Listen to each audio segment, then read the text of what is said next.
Assalamualaikum warahmatullahi wabarakatuh. Selamat malam. Saya Ruth Natalia Sianturi, nomor absen 4, mata kuliah Sistem Keuangan Publik. Nama dosen Ibu Eka Fadila SIPMA. Di sini saya akan menyampaikan materi. Materi yang akan saya pilih adalah materi 12-13 yang berjudul pajak.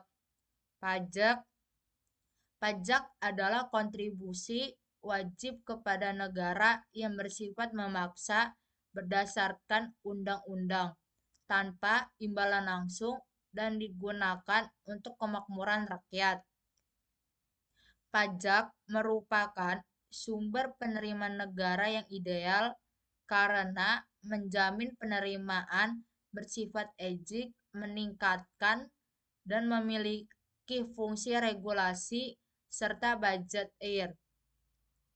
Pemungutan pajak adalah perwujudan pengabdian dan peran serta wajib pajak dalam pembiayaan negara dan pembangunan nasional. Selanjutnya, fungsi pajak. Sebagai fungsi anggaran, pajak membiayai pengeluaran negara untuk tugas rutin dan pembangunan. Sebagai fungsi mengatur, pajak digunakan untuk mengatur pertumbuhan ekonomi melalui kebijakan pajak. Pajak juga berfungsi untuk stabilitas harga dan redistribusi pendapatan untuk kepentingan umum dan pembangunan. Selanjutnya, penggolongan pajak. Pajak dapat digolongkan berdasarkan lembaga pemungutannya, yaitu pajak pusat yang dikelola pemerintah pusat dan pajak daerah yang dikelola oleh pemerintah daerah. Pajak pusat digunakan untuk membiayai belanja negara seperti pembangunan jalan dan sekolah. Pajak daerah dikelola oleh pemerintah daerah dan administrasinya dilaksanakan di kantor Dinas Pendapatan Daerah.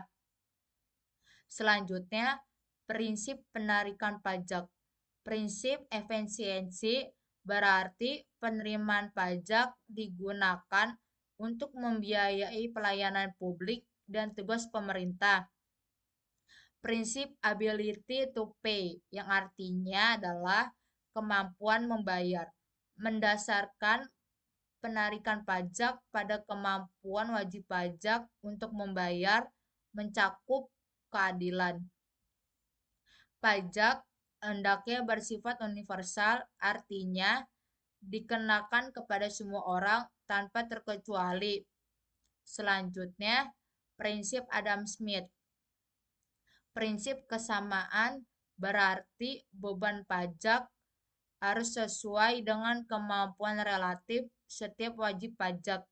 Prinsip kepastian berarti pajak harus jelas dan pasti bagi setiap wajib pajak.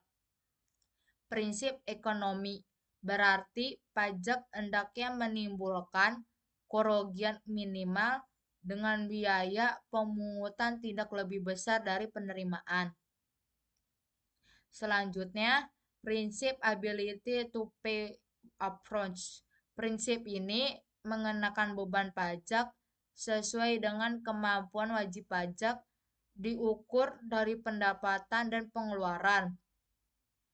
Segi positifnya adalah pengorbanan atau beban real akibat membayar pajak dapat diperkirakan lebih tepat.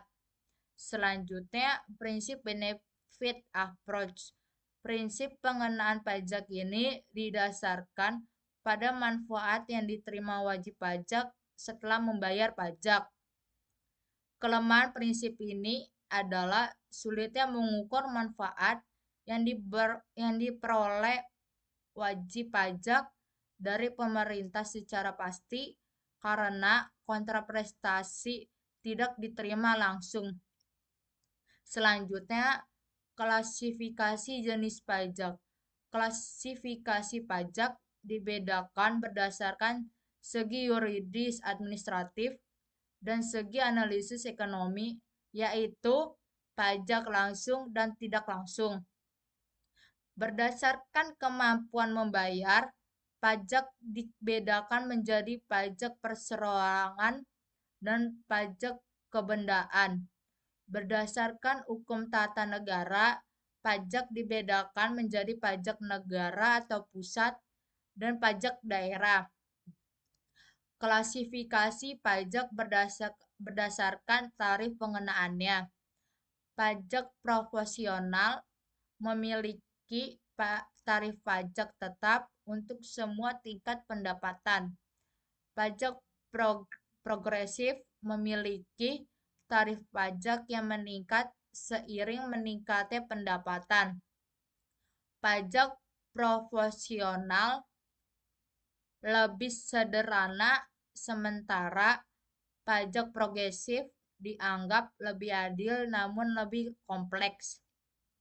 Selanjutnya, klasifikasi pajak berdasarkan objek dan dasar pajak. Pajak dapat dibedakan menjadi pajak atas pendapatan dan keuntungan, pajak atas milik atau kekayaan, pajak atas hasil, pajak terhadap pemindahan milik, pajak atas lalu lintas pertukaran barang dan jasa, dan pajak atas konsumsi. Selanjutnya, klasifikasi pajak menurut waktu pemungutannya. Pajak dapat dibedakan menjadi pajak yang dipungut di muka dan pajak yang dipungut di belakang. Contoh pajak yang dipungut di muka adalah PPN dan PPh pasal 22. Contoh pajak yang dipungut di belakang adalah PPh pasal 25 dan PBB. Sekian yang bisa dapat saya sampaikan. Mohon maaf apabila ada salah kata. Terima kasih.